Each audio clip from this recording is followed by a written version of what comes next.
का क्लास 2 है, ठीक है।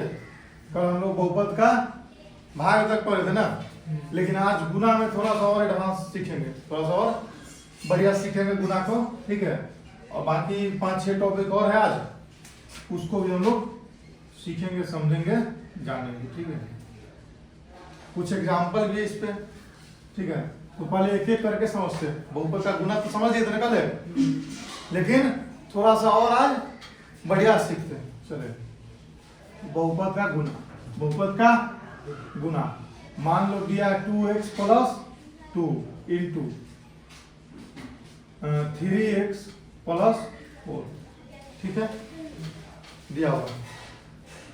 गुना करेगा, पहले देखो सबसे पहले गुना कैसे होता है, तो ये जो है ना 2x, उसमें इस पूरा से गुना होगा, ठीक है। पहले इस 1 से इस पूरा में गुना, तो 2x में गुना किससे होगा, 3x + 4 से, ठीक है। 2x में गुना कैसे होगा, 3x + 4 से, यानी कि इस पूरा में गुना 2x से, उसके बाद इस पूरा में गुना +2 से, +2 से। चिन्ह को कभी भी भूलना नहीं है, चिन्ह को कभी भी भूलना नहीं है। जो चिन्ह होगा, चिन्ह को लेके चलना है हमेशा। तो +2 से गुना किसमें, 3x + 4, ठीक है। कोई दिक्कत, चलिए गुना कीजिए। 3 दूनी 6, x में 1 से गुना किए तो x² हो गया।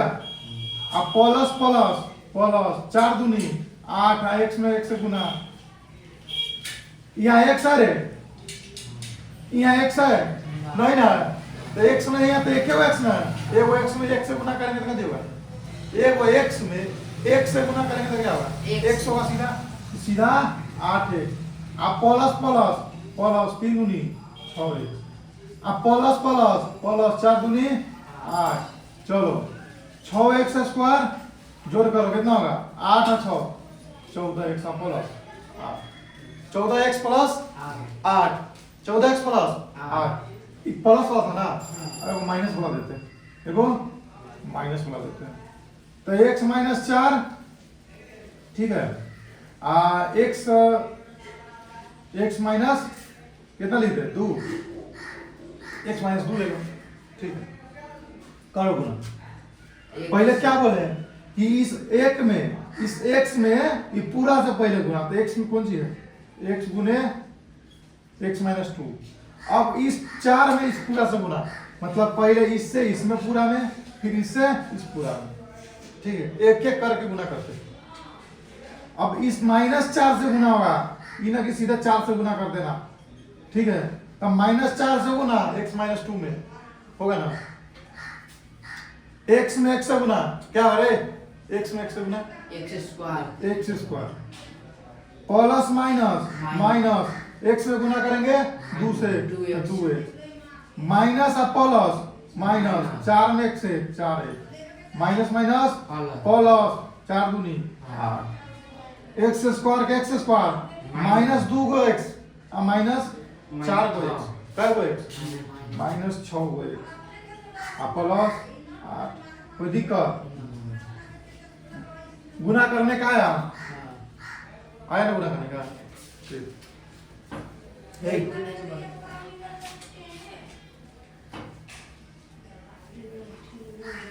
अगला क्या है, अगला है द्विघात बहुपद का व्यापक रूप। द्विघात बहुपद का व्यापक रूप। चलिए, द्विघात बहुपद का व्यापक रूप कैसा होता है, जानता है, हाँ? तो व्यापक रूप होता है द्विघात बहुपद का x² + bx प्लस c = 0। ये होता है द्विघात बहुपद का व्यापक रूप। व्यापक रूप, द्विघात बहुपद का व्यापक रूप ax² + bx + c = 0, ठीक है। जहाँ a कौन सी होता है, x² का गुणांक, b x का गुणांक, c अचर पद होता है ना, जानना है, ये सब सीखा ना।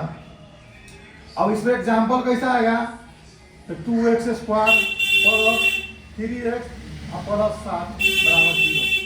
तो कह देगा a बराबर क्या होगा, b बराबर क्या होगा, c बराबर क्या होगा, तो क्या होगा, अब ये ना करे एक है अब क्या है टू एक जगह पर 2 ना है तो 2 हो गया।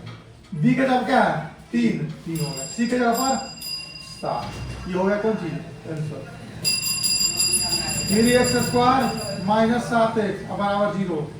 इसमें एक जगह क्या है हाँ 3 बी के जगह पर बी की जगह पर 7 माइनस 7 चिन्ह कहाँ हो जाएगा माइनस माइनस 7 सी के जगह पर सी की जगह पर 0 सी के जगह पर कुछ नहीं है था 0 बहुत बढ़िया। अच्छा ये दूसरा एग्जांपल है तीसरा x² माइनस 7 बराबर 0 एक के बराबर एक कितना है x एक एक कितना एक बी कितना b माइनस 7 बी माइनस 7 है ये तो अचर वाला पद है। बी क्या होता है x का गुणक होता है। x का गुणक कितना है कौन ना है कौन x का गुणक x गुणा नहीं तो कौन सी होगा 0 आई माइनस 7 कौन सी होगा c बराबर माइनस 7 अचर पद है ना c कौन सी होता है अचर पद c होता है अचर पद लिख लो x² का गुणक आगे तो विद्यार्थियों तो ऐसा ही है ना x² का गुणक x का गुणक ये अचर पद अचर पद कोई दिक्कत चलिए आगे क्या है गुणनखंड निकालना आता है हाँ लेना तक कॉमन लेना पढ़े ना वीडियो थोड़ा सा रुक गया था ठीक है दोबारा से स्टार्ट किए कॉमन लेना तक पढ़ लिए। अब क्या है गुणनखंड करना सीखना है। गुणनखंड करने आता है नहीं आता ना सीखो आता है तो बहुत बढ़िया जिसको नहीं आता है वो सब लोग यहाँ ध्यान देके सीखो। पहला एग्जांपल कौन सी है x² प्लस 7x प्लस 10 तरीका बनाने का दो तरीका क्या वो दो पहला तरीका कि अच्छा यहाँ पर पूछा x² गुणा नहीं होता नहीं है तो एक है ना अब 10 में 1 से पहले गुणा किया तो 10 हुआ ना। अब 10 का गुणनखंड तोड़ेगा तो 2 गुने 5 या फिर 5 गुने 2 ये 2 हुआ ना तो ये का पहला तरीका होगा ये पहला तरीका होगा। और दूसरा तरीका कौन सी है देखो पहला तरीका ऐसा है कि हर जगह पे लग जाएगा।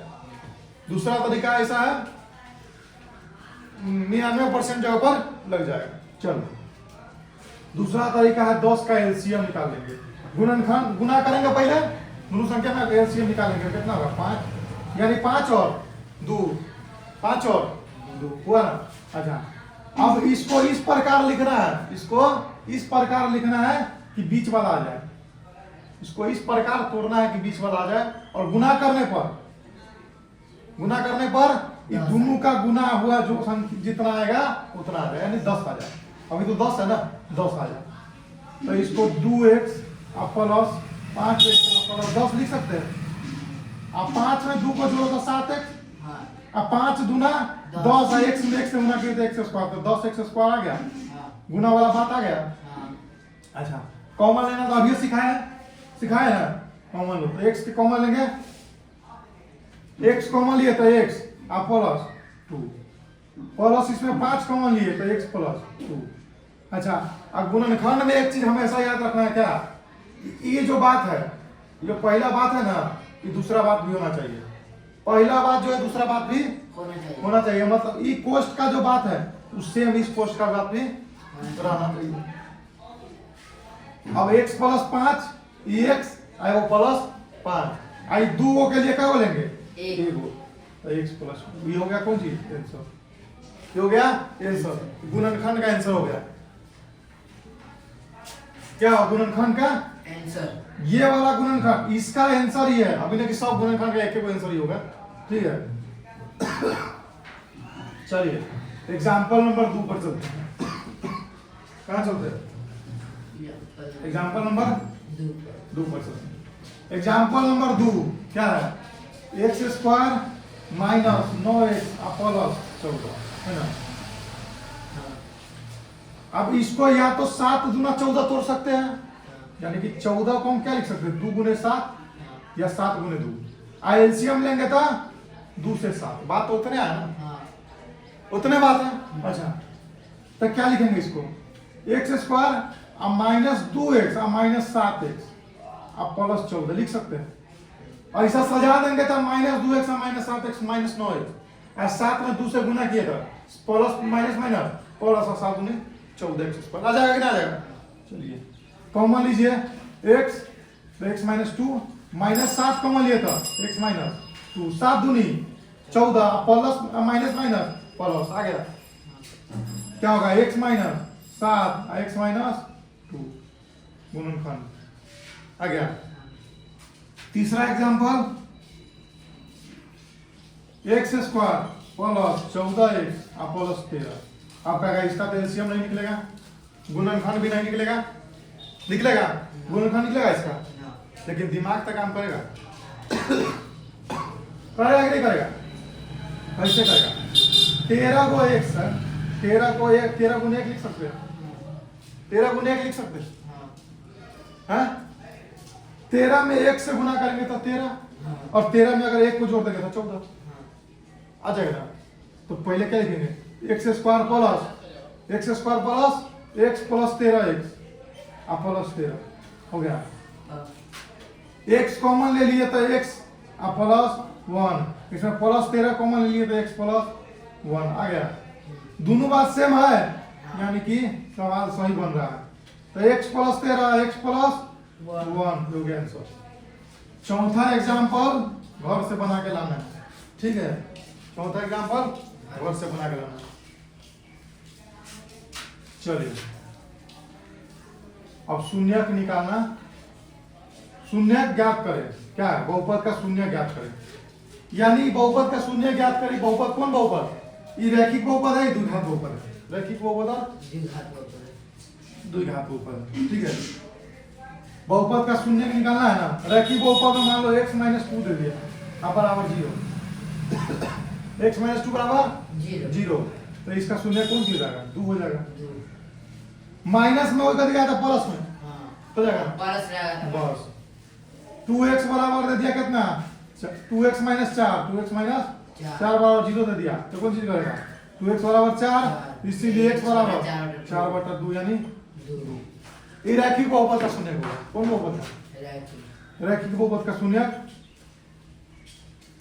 x minus x plus 7 x plus 4 बराबर 0 इसलिए x बराबर माइनस 4 रैखिक बहुपद का शून्य हो गया ठीक है। चलिए अब क्या द्विघात बहुपद का शून्य द्विघात बहुपद का शून्य घात बहुपद का क्या है शून्य का ना तो द्विघात बहुपद का शून्य जो है तो द्विघात बहुपद का शून्य तो द्विघात मतलब क्या होता है द्विघात बहुपद मतलब अधिकतम पावर 2 चौर पद का अधिकतम पावर कितना होगा 2 होगा। तो इसी में से कौन एग्जाम्पल उठा लो कि तो हम उठा लेते हैं x square plus 7x plus 10 तो ये द्विघात बहुपद है कि नहीं बराबर 0 शून्य निकालना है ना तो बराबर 0 जैसे गुणनखंड किए थे वैसे गुणनखंड करेंगे कैसे लिखेंगे x स्क्वायर प्लस 5 गुना 10 यानी 2x प्लस 5x प्लस 10 बराबर 0 10 बराबर 0 और x कॉमन लिए तो x प्लस 2 और 5 कॉमन लिए तो x प्लस 2 बराबर 0 2 बराबर 0 x plus 5 into x plus 2 बराबर 0 द्विघात बहुपद में क्या शून्य 2 शून्य द्विघात बहुपद में 2 शून्य तो यहाँ x प्लस 5 बराबर 0 या x प्लस 2 बराबर 0 तो x बराबर क्या हो जाएगा -5 इसीलिए x बराबर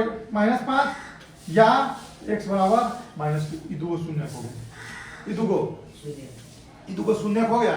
अब शून्य कैसे है कुछ प्रूफ होगा तो नहीं शून्य हम लिख दिया अपने मन से शून्य का है। अब हम चेक कैसे करते देखो ये कह रहा है कि -5 और -2 इस बहुपद का शून्य है इस बहुपद का इस द्विघात बहुपद का शून्य है तो हम क्या करते हैं p-2 रख के चेक कर ले p-2 x की जगह -2 रख के चेक कर ले आओ करते हैं चेक आओ करते हैं चेक